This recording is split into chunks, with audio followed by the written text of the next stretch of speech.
আসসালামু আলাইকুম। আমি শাহিনুর রহমান সানি, নিউ ইয়র্কের টাইম স্কোয়ার থেকে। আজ 31শে ডিসেম্বর 2024, 31st নাইট উদযাপিত হবে এই জায়গাতে। 4 ঘন্টা আগে গত রাতে আমি গিয়েছিলাম টাইম স্কোয়ারে দেখার জন্য। দেখুন কি পরিমাণ মানুষ জমায়েত হয়েছে বরাবরের মতো। সকাল থেকেই মানুষ একটা নির্দিষ্ট স্থানে গিয়ে জমায়েত হবে রাতের বল ড্রপ দেখার জন্য। আসলে সীমিত সংখ্যক লোকই ওখানে ঢুকতে পারে। প্রচুর সিকিউরিটি থাকে, প্রচুর সিকিউর করা হয়, যার জন্য ইচ্ছা থাকা সত্ত্বেও আমরা অনেকেই ওখানে পৌঁছাতে পারি না। একটার সময় ওই স্থলটা ভরে গেলে পুলিশ সবাইকে আটকে দেয়, আর যেতে দেয় না, ওভার ক্রাউড করতে দেয় না, কখনোই না। এই যে এরা সবাই আগ্রহ প্রকাশ করে দেখার জন্য, কিন্তু বল ড্রপ অনেকের পক্ষে দেখা সম্ভব হয় না। এটা রেজিস্টার দেখেন, আজকেই সবাই জমায়েত হয়েছে জাস্ট উপভোগ করার জন্য। এই স্কোয়ারটা 31st নাইট ছাড়াও সব সময় লোকারণ্য থাকে, এবং পৃথিবীতে বোধহয় সবচেয়ে বেশি ট্যুরিস্ট এই স্থানটিতেই জমায়েত হয় এর অপরূপ সৌন্দর্য দেখার জন্য। চারিদিকে বিলবোর্ড, সুন্দর গুছানো। এই ভিড়ের মাঝেও দেখা যাবে যে গাড়ি চলতেছে সুন্দর সুশৃঙ্খলভাবে, প্রচুর সিকিউর।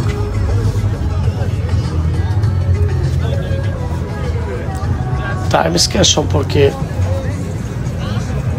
বিশ্বের প্রতিটা মানুষই কম বেশি জানেন। এটাকে কেন টাইম স্কোয়ার নামকরণ করা হয়েছে, নামের সাথেই এর অর্থ নিহিত। এখান থেকে আসলে উদযাপনটা হয় বছরের প্রথম দিনটা টাইম মেনটেন করে।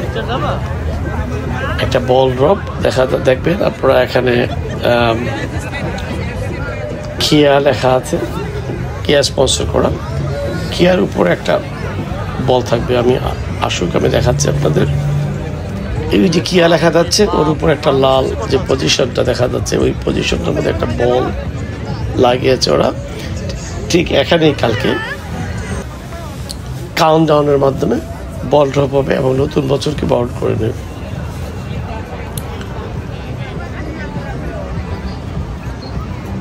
আজকে এখানে 3 ধারণা জায়গা ছিল না। আমি যখন যাচ্ছিলাম পায়ে হাঁটতে গেলে মনে হচ্ছে যেন পায়ের উপর পা পড়ে যাচ্ছে, এত ক্রাউডেড ছিল। অনেক দর্শনীয় স্থান আছে নিউ ইয়র্কে, বিশেষ করে হলিডে সিজনে পুরো সিটিকে লাইটিং করা হয়। পাশে 47 স্ট্রিট, ওখানে রকফেলার সেন্টারে বিশ্বের সবচেয়ে বড় ক্রিসমাস ট্রি সেট আপ করা আছে। রকফেলার সেন্টার নিচে আবার স্কেটিং এর ব্যবস্থা আছে। 42 যে স্টোরটা, মানে 42 যে ব্রায়ান পার্ক আছে, ওখানে স্কেটিং হয়, ফ্রি স্কেটিং করতে পারে অনেকেই। যদি স্কেটিং নিয়ে যান আপনি ফ্রি স্কেটিং করতে পারবেন, যদি স্কেটিং না নিয়ে যান তাহলে আপনি ওখানে স্কেটিং ভাড়া করে নিতে পারবেন। আসলে পুরো শহরটাই এই হলিডে সিজনে থাকে পর্যটকপূর্ণ। স্বপ্নের দেশ, স্বপ্নের শহর, স্বপ্নের দেশ আমেরিকা। এই আমেরিকার সবচেয়ে শহর হলো নিউ ইয়র্কের ম্যানহাটন। লোকারণ্য থাকে সবসময়, এবং সবচেয়ে বেশি পর্যটক আকৃষ্ট স্থান এটি। অনেকেই আগ্রহ প্রকাশ করেন দেখতে, অনেকে আমাকে রিকোয়েস্ট করেন, পার্সোনাল মেসেঞ্জারে মেসেজ দিয়ে বলেন, ভাই লোকারণ্য যখন হবে টাইমলেস করতে আমাদের একটু শুরু করে দেখাবেন, আমাকে একটু রেকর্ড করে দেখাবেন। আসলে এই পেজটি আমার পার্সোনাল পেজ ছিল, তো আস্তে আস্তে এটা প্রফেশনাল পেজে চলে যাচ্ছে এবং অনেক দর্শক আকৃষ্ট হন। তারপরে আমার যারা ফলোয়ার আছেন, যারা এটা দেখছেন, আমি আশা করবো আপনি একটা লাইক মারবেন, প্লাস এটা একটা শেয়ার করে দিবেন যাতে আপনার বন্ধুরা দেখতে পারে। আসলে দেখুন, আল্লাহর তৌফিক থাকলে আপনি আমেরিকা এসে দেখতে পারবেন, but it is not easy. আমেরিকার ভিসাটা টাফ হয়ে গেছে। অনেকেও আবার নিউ ইয়র্কের থেকেও দেখা যায় যে এই দিনটি উদযাপন করতে পারবে না, কারণ তারা কাজে ব্যস্ত থাকবে। আমরা যারা বিদেশ থেকে এসেছি, দেশের বাইরে থেকে আসছি, ভিন্ন ধর্মের লোক, যেমন মুসলমান, ওরা মুসলমানদেরকে ঈদের সময় কিন্তু ছুটিতে আমরা নামাজ কালাম করতে পারি, আমাদের ধর্ম আমরা পালন করতে পারি। সো সেইটা মাথায় রেখে আমরাও আবার ওদের যে উদযাপনগুলো, ক্রিসমাস উদযাপন বা ওদের রিলিজিয়াস যে ব্যাপারগুলো থাকে, 31st নাইটের উদযাপন, এই দিনগুলোতে আমরা আসলে কাজ করে দিই এবং ওরা এগুলো উদযাপন করে এবং সেলিব্রেট করে আর কি।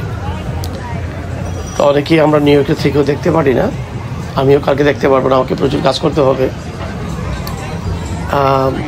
সেই জন্য ভাবলাম যে আমি আজকে একটু যাই, একটু ভিডিও করে নিয়ে আসি। এত ক্রাউডের দেখে আমি রেকর্ড করে নিয়ে এসে বাসায় সময় পাইনি এডিট করার, ছোট্ট একটা এডিট করা ছেড়ে দিলাম আপনাদের সুবিধার্থে। আমি জানি আপনারা লাইক করবেন, দয়া করে একটা লাইক শেয়ার দিয়ে দেবেন, সে আশাই করব। ধন্যবাদ সবাইকে দেখার জন্য, দেখতে থাকুন শেষ পর্যন্ত। ধন্যবাদ সবাইকে।